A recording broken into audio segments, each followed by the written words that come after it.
Another question I would have is, I recently heard that America has approximately 4% of the world's population, yet possesses more military might than the rest of the world combined.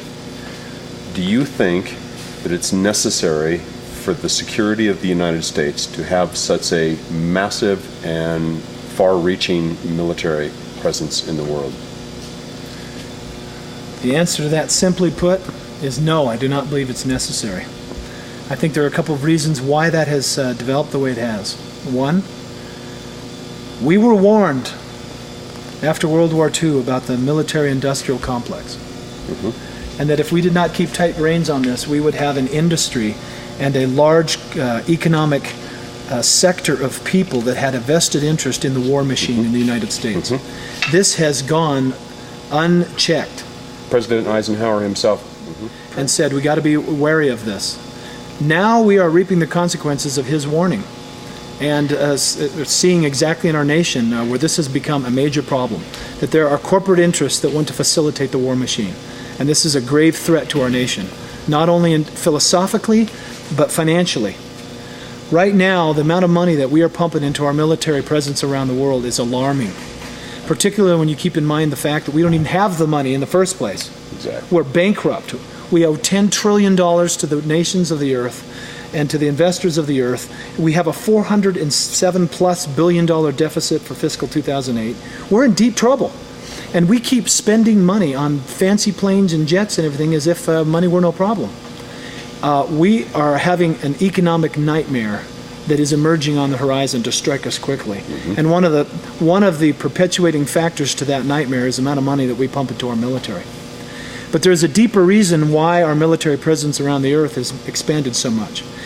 I recall in mid-1980s, I believe it was in 1986, a book was written by Paul Kennedy, then professor of Yale University. I believe he was from Great Britain. And he wrote a book called The Rise and Fall of the Great Powers. And in this book, he basically describes this dialectic in which there is this pattern throughout history in the rise and fall of nations. And oversimplified, as I recall in his book, he basically said a nation discovers a technological advantage relative to other nations. It begins to develop that technological advantage and generates wealth. As wealth increases, the nation has a desire to expand its presence globally and develops imperialistic efforts. As it begins to develop imperialistic efforts and to grow its empire around the earth, to increase its control and its stature and its influence, then you have to have a military presence to protect that growing empire and to protect those economic interests.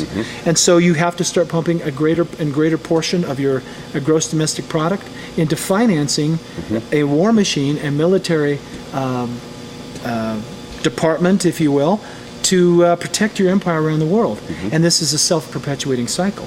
What happens then is as greater portion of your national debt, or excuse me, of your national economy is going toward financing the debt to support these operations, it creates a greater burden on the economic cash flow of your economy, and as a result, you start spiraling down economically. The neighbor country then develops a new technology, and the cycle starts all over again.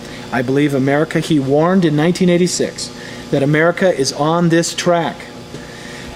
Netherlands, Spain, France, England, and the United States is right on the next track. And he said as she begins to get tempted to expand her materialistic and her military presence globally,